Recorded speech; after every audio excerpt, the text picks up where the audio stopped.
hands, they need to be congruent with the rest of the work that was done. Now, 25 years ago, I had a patient walk into my clinic and she said, "Doc, rejuvenate my hands and I don't care how much it costs."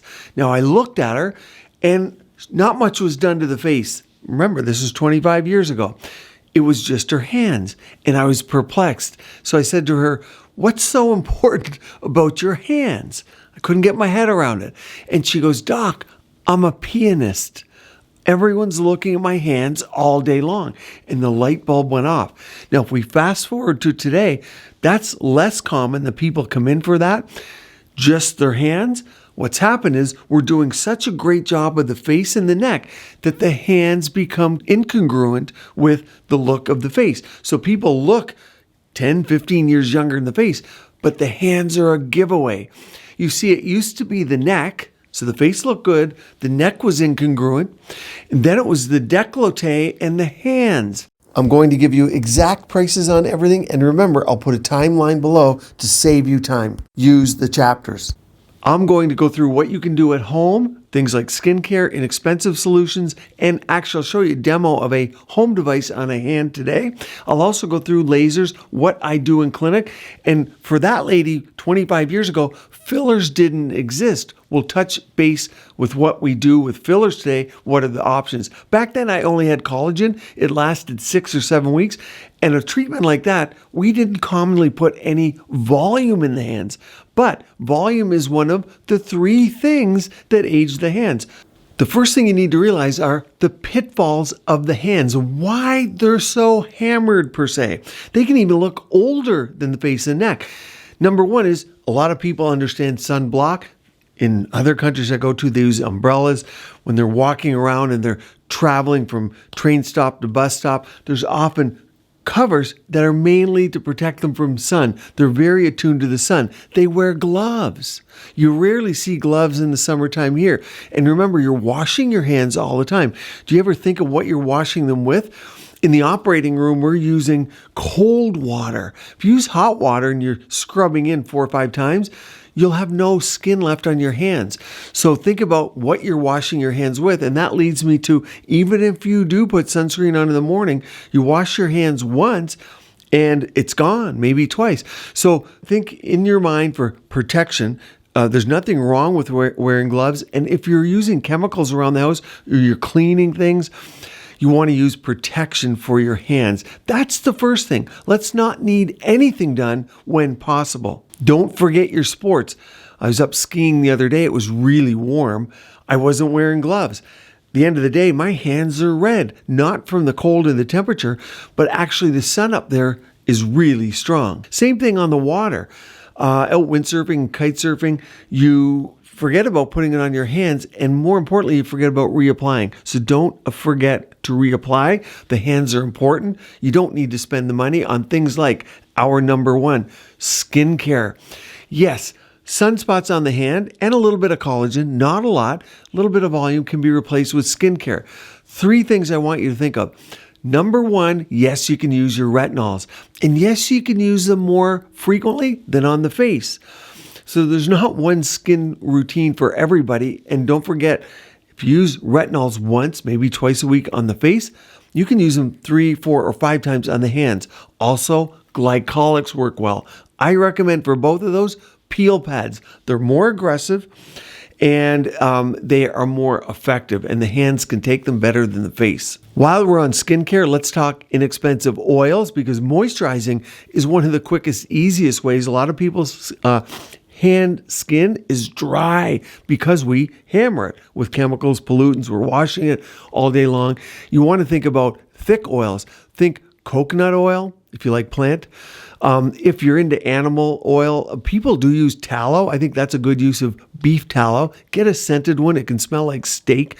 But I like emu oil, if you don't mind using those. A third cream, well, a fourth, because we'll say sunscreen was number one.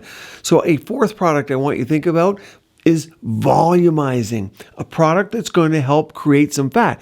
There's not a lot of fat existing in the hand. It's like the forehead that we talk about, but something like Volufiline, That is a lipofilling type of a product, and that can add some subtle volume. Mine also has vitamin C, a fat-soluble vitamin C, THD ascorbate, much more stable than L-ascorbic acid.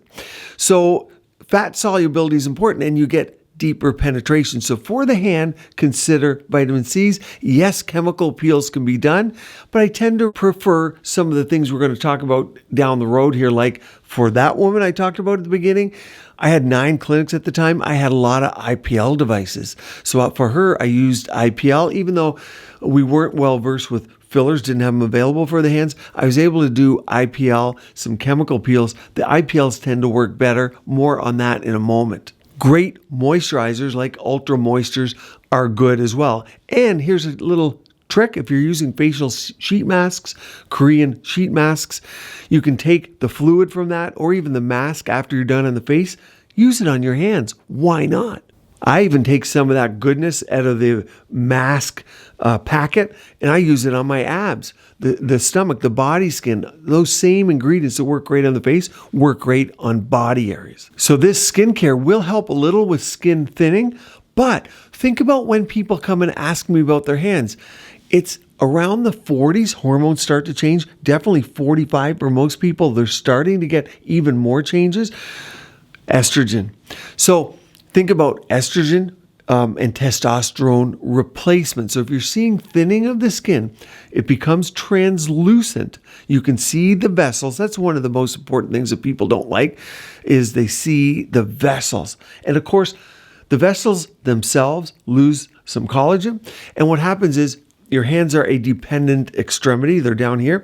So you tend to get blood flow and the valves in the veins don't work as well. They get relaxed. And so the blood doesn't pump back as well through those veins.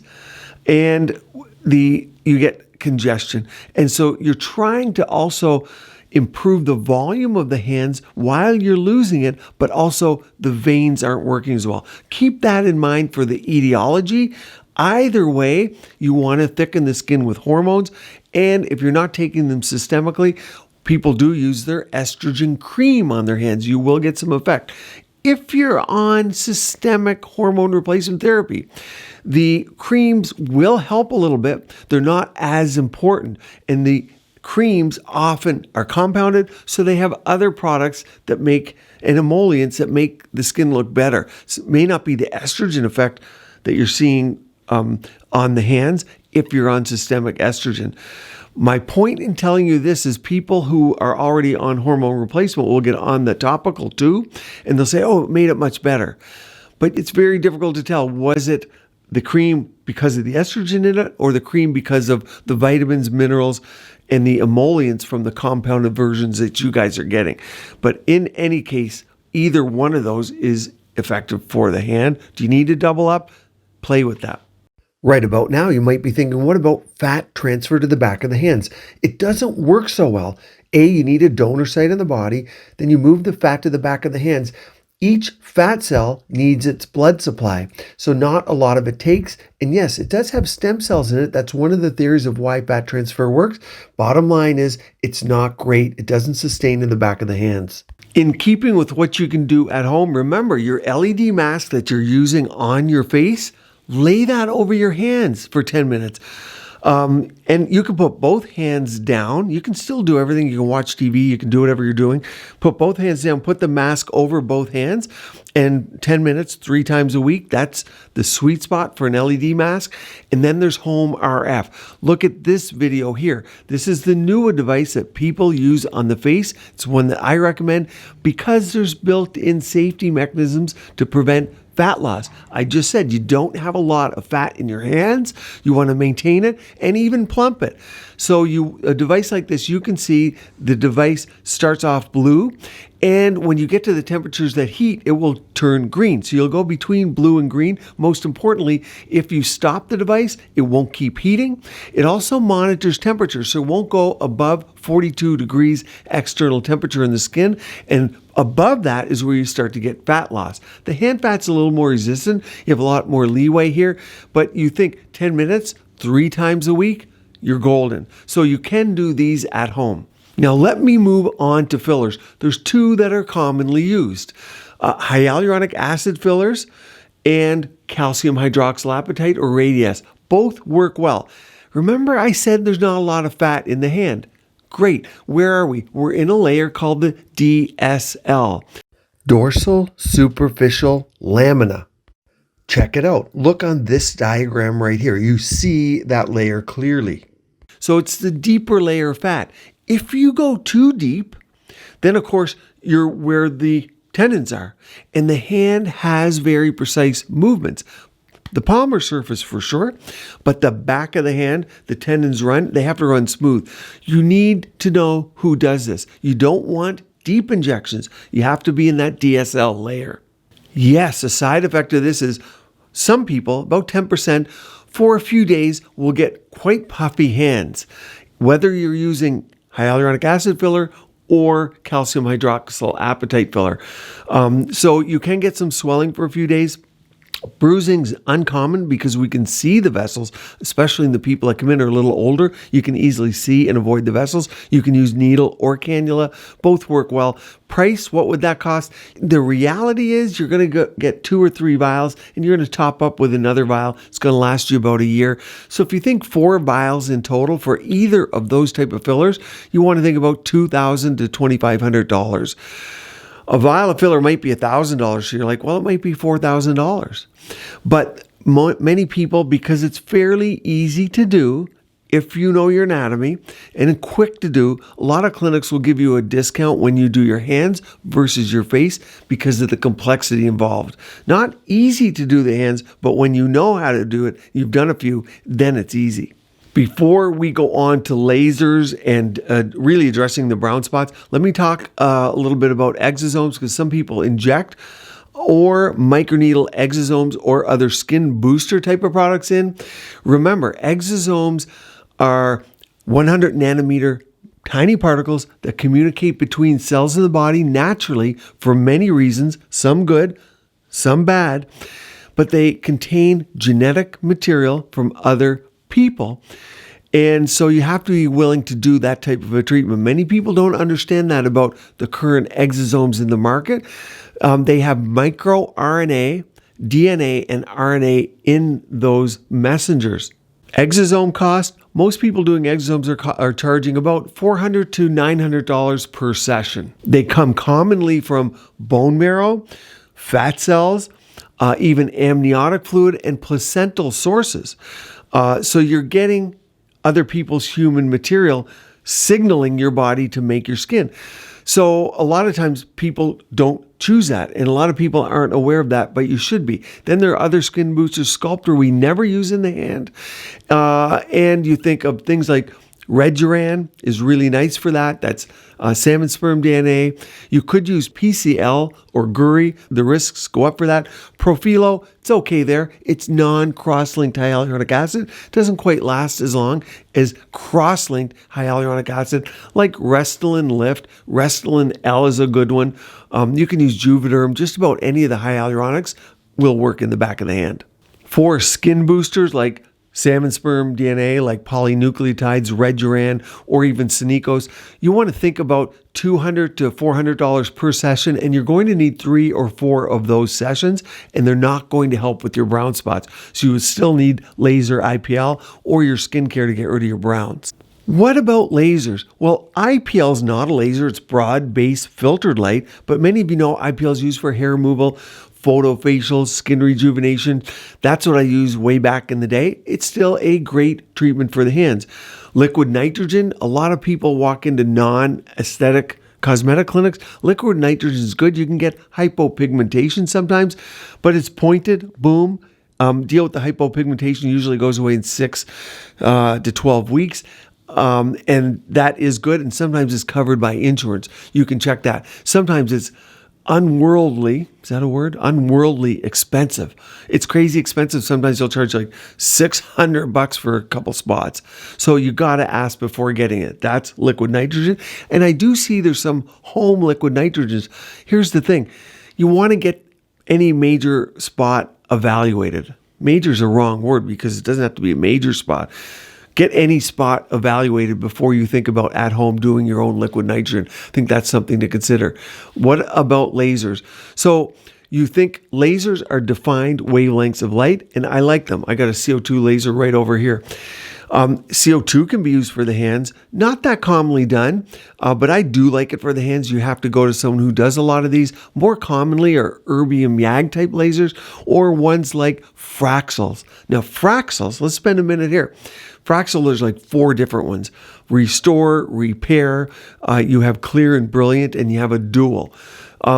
They all work well. I don't like the Fraxel CO2 per se. The delivery method isn't great. It's a roller, doesn't have the advanced software that you can get today. But the Fraxels, other than the CO2 version, can work really well. Fraxel lasers, because they've been around a long time. The last time I owned one was 2011, a Fraxel itself. And so you can see they're old school. A lot of clinics can buy them used on the used market for 20 grand, so they're accessible. You need to know which one you're getting.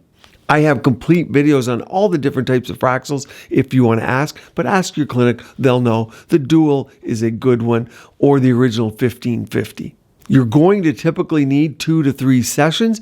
They can also help with some skin thinning, but they're mainly for brown spots. For a Fraxel or laser treatment, you're going to think somewhere around $600 to $700 for both hands. IPL is less expensive. You'll even see them $99 to $200, but just because it's an IPL and inexpensive, don't go for the lowest price. They can burn. There are side effects. So you need someone well-versed in lasers or IPL. Check this striping out. This is common for inexperienced users. It can last long. It can be devastating. Now, I mentioned LED light for the hands. You're going to want to watch this video all about that. And here's a playlist all about different areas of the body that you can use with the RF device. The same one used for the hands you use on the jowls, the neck, the forehead, and for a brow lift. I show you how. Keep your skin and body beautiful, healthy, and vibrant.